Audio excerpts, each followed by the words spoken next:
everyone, and welcome back to another video. So a few days ago, I saw this comment by Sean on one of my topic videos, and unfortunately I couldn't reply because it's no longer there. So here I am making a full video about it, and hopefully you find this helpful if you are planning to take the test. So in today's video, I will be addressing some of the commonly asked questions, such as what the topic test is, how often the test occurs and how to sign up for it, what the test is like, and finally, the cost, structure of the test, and also how long the results are valid for. Let's get started. So, what is the TOPIK test? TOPIK stands for the Test of Proficiency in Korean. A little bit more about the test. The TOPIK test is administered by the National Institute for International Education in Korea and is targeted at non-native speakers of the Korean language. It is generally required as a prerequisite for entry into Korean universities, for job search in Korea, or if you're looking to reside long-term in the country. So how often is the TOPIK test conducted? So as you can see from the official 2021 schedule on the website, the test occurs 6 times in Korea. However, if you're based overseas, the test can occur anything from 2 to 3 times in a year. Please take note that this schedule is only a rough guide.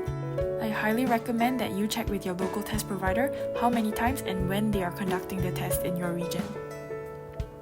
Based on my personal experience, this schedule is not accurate because I am based in Singapore, which is in Asia.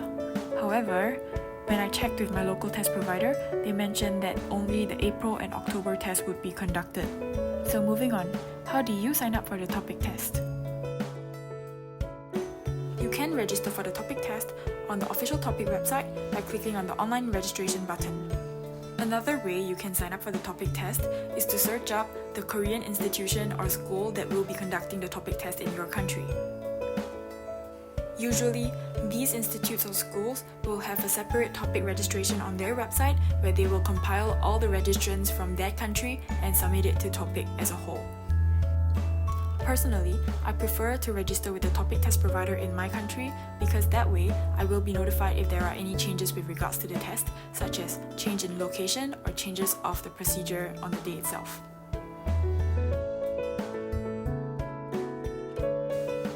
So next up, what is the test like? In this segment, I'll be sharing a little bit more about my experience with the TOPIK test, starting from the sign-up process to the day before and the actual test day itself. So a little bit of background about my experience with the TOPIK test. I took the 73rd TOPIK test in November 2020 after about 6 months of self-studying. I signed up around June or July with the Singapore Korean International School, which was the test provider in Singapore. Registration for the test was pretty straightforward. I just went on the SKIS website and selected the Apply TOPIK button. As with any test registration, I filled in all the required information in the form, made payment, and the registration was complete. Do take note that you are required to have a passport photo image with you, which you'll need to attach on your application. The photo will be digitally imprinted onto your TOPIK certificate when you download it later on. So immediately after making payment for the TOPIK test, you'll receive an email with a confirmation of receipt. The email will be sent to the one you registered with, so make sure to use an email you have access to. In my experience, I received another 3 to 4 subsequent emails from the receipt up till the test day. I received an email informing us about the change in the way the applicant number should be structured, and one day before the test, I received some instructions on what to do during the test day. The emails were pretty detailed, and I'm pretty sure that the instructions are clear enough to follow. So do make sure to read through them carefully and follow them as well. In one of the emails, they also attached a form which I was required to print out and to fill in to bring along during the day of the test. So moving on to the test day. On the test day itself, do ensure that you're not late. In fact, do go early if you can. For us in Singapore, the test was held in the Singapore Korean International School campus, which is located at Bukit Tinggi. The location is not very accessible by public transport, So the school very kindly provided shuttle bus service for all test takers from the nearest MRT or train station. When you reach the school, you'll be greeted by some facilitators who will guide you on what to do. You are required to drop off the form that they emailed you, completed and signed, upon registering at the entrance before you'll be allowed to head into the auditorium. After clearing the registration, you'll be asked to go to the respective hall that you're assigned to. The facilitators at the registration counter should be able to tell you which hall you're assigned to based on your registration number. If not, there are usually a couple of name lists pasted around the walls, which you can refer to find out which room you should be in. Once you reach the examination hall, the facilitators will usher you to your seat. So all the tables in the examination hall will come with a sticker pasted on the top right hand corner with registration numbers respectively listed there. So do make sure that you're sitting on the right seat. You're also required to have a photo identification card with you, which you'll have to place beside the sticker. Before the test officially begins, the examiners will walk by every single table to ensure that the right candidate is sitting there. Also, mobile phones are not allowed during the test. So in my experience, we had to surrender our mobile phones sealed in these little envelopes provided by the examiners. All the mobile phones were kept in a basket at the front of the examination hall and returned to us at the end of the exam. Upon registration, you'll be provided with a topic marker as well as a correction tape, so you don't have to worry about bringing your own stationery for the exam. Finally, moving on to the last section, the cost, structure and validity of test results. So, as of January 2021 in Singapore, the Topic Test 1 costs $100 and a Topic Test 2 costs $120.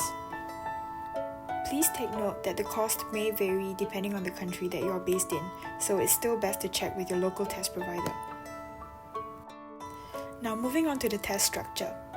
The test can be broadly classified into two parts, Topic 1 and Topic 2.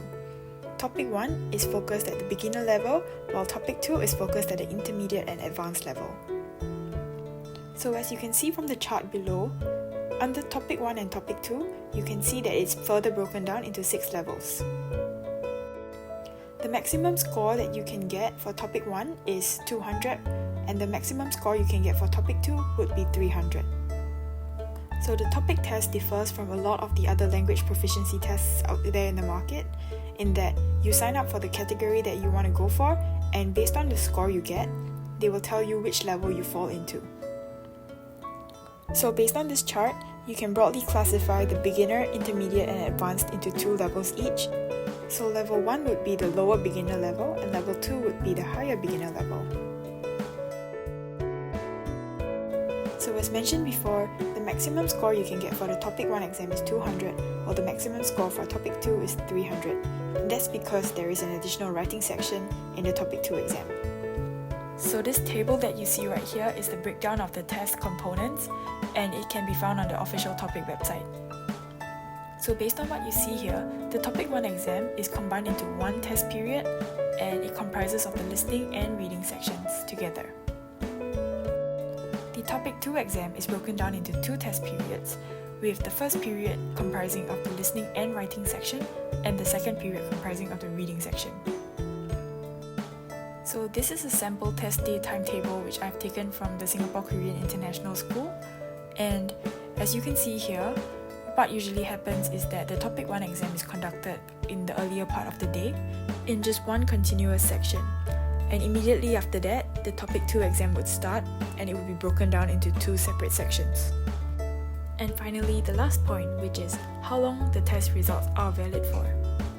So the Topic test results are valid for 2 years from the date of issuance. The validity date of your Topic test results can also be seen on the certificate.